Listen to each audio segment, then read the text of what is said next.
You know, sitting with these sisters who are a new generation of PR and communications entrepreneurs and talking young female. I'm inspired, and I can't help but be happy for these two sisters, because I have seen them work hard, I've seen them start their journey, and I've just seen them grow in the entrepreneurship space, and it brings me quite a joy to be welcoming them on the show. They are Sheila Afari, founder of Sheila Afari PR, and Thuli Sibeko, co-founder of Anglo-African Events. Welcome to the show, guys. Thank you. So you guys have been chatting behind the scenes, you've made friends. Yeah, we have. It's pretty interesting, yeah. Yeah. Thuli, you've done very well. Yeah, I'd say very well, yeah, but it's been a long journey. Yeah. I mean, I think I started when a lot of people weren't starting their own businesses. I think I kind of had to negotiate with my parents. I was 25 years old, you know, you're young and you've got fresh ideas. And I think my business partner and I then, we wanted a challenge, you know, we wanted to do something that involves creating jobs. I think that was our big thing. And when we started the agency, we really started as an events agency.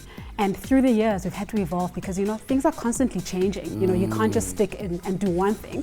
You get in a situation where your clients are, okay, you do events, can you then start now doing marketing? Can you go into PR? Can you guys, you know, so you learn on the job. I think a lot of the time, we really learned on the job. So we've evolved, and we've evolved with our clients, most of our clients. And I think through the years, we've gone from just being an events agency to now marketing and PR, because we've had to move with the times, you know, because sometimes you get a brief from a client and they say, I need this and that. Can you deliver? Can you do marketing strategies for me? Can you do PR? And you're not going to say no. You're not an entrepreneur. Yeah, you can't say no. An opportunity is an opportunity. You can't say no. So you take it on and you're like, okay, right, now I must go and study. You know, you're literally learning on the job. And some of your biggest challenges? Biggest challenges has been, we are, as a young new firm, you are competing with the bigger firms, you know, the people who've been in the industry much longer. The bonkers of this world. Exactly, you know, and I think for us, you have to sell yourself a bit more than they do, because people look at you and they look at your CV and they're like, yeah, but that's not really your strong point. But with us, it's more like we're an innovative team. You know, we are, my whole team is all female. I'm very passionate about empowering women, empowering young females. I mean, I employ youth, as we call it. You know, they're all under 30. And for me, I think it's important because I feel we have a role in society in empowering young people. You know, so for me, I use my company as a vehicle to empower other young people. You know, I give them internships. I hold their hands as much as I can. And at some point, I always say to them, you know, you're here to learn as much as you can, and then grow yourself. You know, use this as a vehicle that's there for you. So I think for me, that's really my big thing. It's always about, yes, it's great. I'm earning a bit of money here. But let's help others. Let's help others. You Beautiful. know, I like that. And it brings me to you, Sheila. I do know a gentleman by the name of Nicholas Regisford who mentored you, actually, and who introduced myself to you. Yeah. And for me, seeing you as a radio producer, I think you're producing Glenn and Unati's Breakfast Show at the time. Yeah. To see you having to grow and starting your own company and doing well has been amazing. Tell me about the journey and the idea to actually start your own company, because I didn't see this coming. I honestly didn't see this coming. Yeah, it's been an interesting journey, and it's interesting that you mentioned Nick, because I met him a while ago when I was in Cape Town. So I've been an entrepreneur for 8 years. I started my first company in Varsity. It was an events company. And you know, as you grow, things evolve and you have different challenges. You want to learn things differently. So I eventually ended up working for Nick for a year in a different business, and then resigned and started a PR agency. And then along the way, we kind of met up again, and that's how I kind of ended up in the radio space. So yeah, I started out of an opportunity. I think as entrepreneurs, we're very good at recognizing opportunity, or when opportunity comes, we jump at it. Yeah. So I hadn't really thought about being in the PR space. I knew very little about PR, but the job at hand I believed I could do, and I like to be professional, so I actually registered the company, did business cards, did the website, just to kind of get going. And then eventually started identifying people or brands that I thought were quite interesting and I thought I could help. Started offering free services. They eventually became paying clients, and the business kind of just grew by referrals and word of mouth based on the work that they've seen me doing. I like that. So you offered your services for free first, and you did a great job at it. Yeah. And then they became paying clients, and then word of mouth spreads, and you grow like that.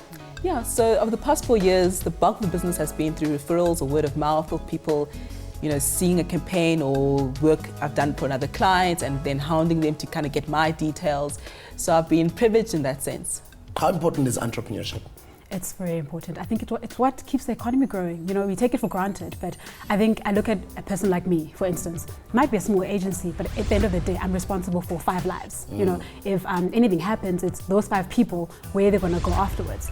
And I It's actually more than 5. It's 5 families. Yeah, yeah, exactly. Because they feed other people. Absolutely, absolutely. So for me, I think it's very important, and I think, you know, we need to start, you know, starting it from an early age. You know, people need to understand that it's not always about working or always about being a CEO. You can also create employment with specific opportunities that you find. Is the government doing enough to help you guys though? They've got too many policies and there's just a lot of there's a lot of red tape, you know, and it's very challenging for an entrepreneur if you want to grow your business. Like for instance, with us, we want to grow our business, we want to tap into other markets, but the red tape that's involved in tapping into those markets, into getting access to specific funding, it's such a process, you know, so you end up going back to your own profits and tap into those just to grow yourself and just to say, you know what, just because the government's not helping me or the people are not helping me, I need to help myself as an entrepreneur, because at the end of the day, you help yourself to grow to the next level. And then what happens is people buy into you. You know, if you take the first step, it's easy for people to follow, you know. Yes. Unlike a lot of people, like I see with the young people, a lot of young people are waiting for people to knock on their doors, can't wait, you know, start something, you know. I mean, like Sheila, like she mentioned, she said she did stuff for free. It starts with that. Go and knock on the door, want to work for free, do something for free, and then eventually people will start paying you for your time and for your work. You know, I think that for me is key. And do you think entrepreneurs are born or entrepreneurs are trained? Did you get trained into what you're doing? I didn't, and that question comes up often, but the more it comes up, I believe that you're born with it.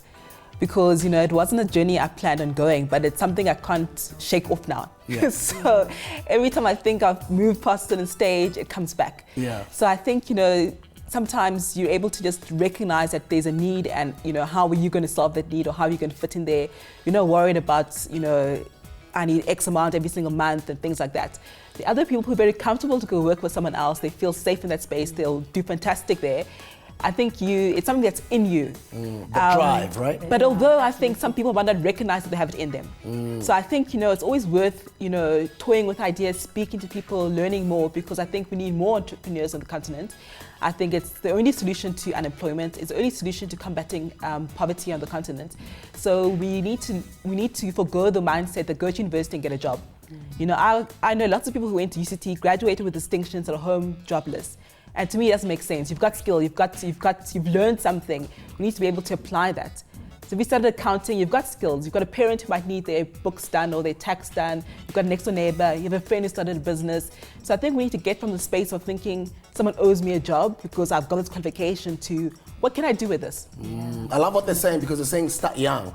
In that way, you also have some time to make mistakes, learn, and not repeat the same mistakes and just grow. And I love the fact that they're young and they're sisters. And they're still going to make a lot of mistakes and fall and get up and just grow.